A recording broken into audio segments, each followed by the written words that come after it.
anagu markaan nimid wasaaradda oo aan bilownay xajka waxaan ka shaqaynay 23 ayaan ka shaqaynay 22 oo naga horeysay xajka qiimihiisu wuxuu ahaa runtii waxaan ugu nimid isagoo joogo 5230 sanadka lagu xajiyay ayaan nimid marka waa taad runtii nagu amarteen in adeegana kor loo qaado qiimahana wax laga dhimo marka qiimihii iyo waxa iska bedelay ayaan sheegi doonaa insha Allah taala horta waxaan nimid iyadoo xujaydu taransiid iyo meel marmaraane saad amarteen waxaan ku guuleysanay intaan joognay xaaji Soomaaliyeed inaanu taransiid marin qof isaga raba hadee waa gooni oo meel kale u socday laakiin waxaan ku qasabnay shirkadaha daabulka inay toos xaajiga markuu Muqdisho ka duulo ama Boosaaso ka duulo ama Garowe ama Hargeysa inuu toos ugu dego markaas Sacuudiga aan meel kale la marin qodobka runtii waa hirgalay waxa kale oo hirgalay saadna amarteen tartan inaan qabanno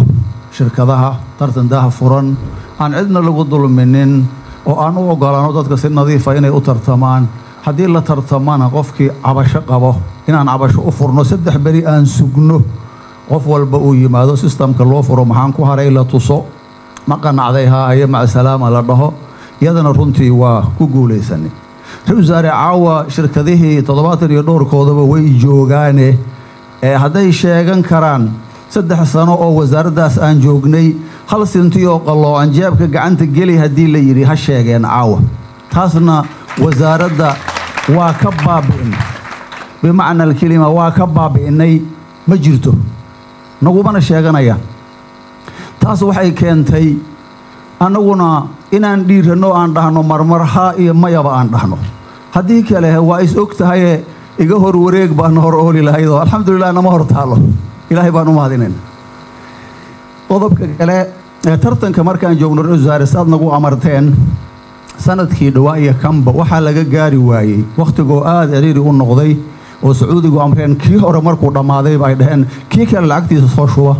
culaysku u badnaa waan idin sheegnay waxaanu awood u heli weynay tartankii ilaan hadda bishii 7 ee la soo dhaafay ayaa waxaana laga rabay inaan shubno xujayda soo socoto qarashkii ay ku xajin lahayn meelahay degi lahayn aan hoteeladooda kirayno teendooyinkooda la kireeyo baskay raaci lahayn la kireeyo xaajigana wili ma diyaar garoobin waxa laga yaabaa inuusan hataa baasaboor haysan uu leeyahay hasha ii daaqdo ii caysho mar dambaan iibsan doona uu leeyahay waxa laga rabaa lacagtiisa inaad horumariso aminkan iyo waqti ka hora marka taasa naga mashquulisay saad nagu amarteenna insha Allah taala ummadda Soomaaliyeed waxaan u ballan qaadi doonaa insha Allah taala inta xajka hadda caawa aan ka hadlayno oo halada la daafurayo aan la aadin waxaan ku dadaali doonaa tartankii shirkadaha in la qabto si cadli ah loo qabto qofku Ilaahay siiyana uu ku guuleysto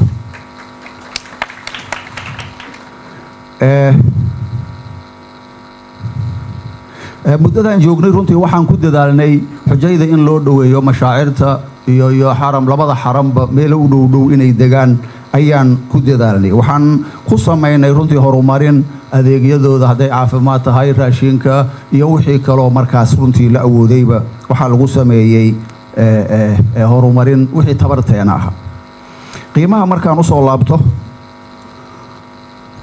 5230 baan ugu nimid 23 anaga aan joognay wadan wasaare saad og tahay sanadkaas qiimaha adiga ku dhawaaqay waa wada joognay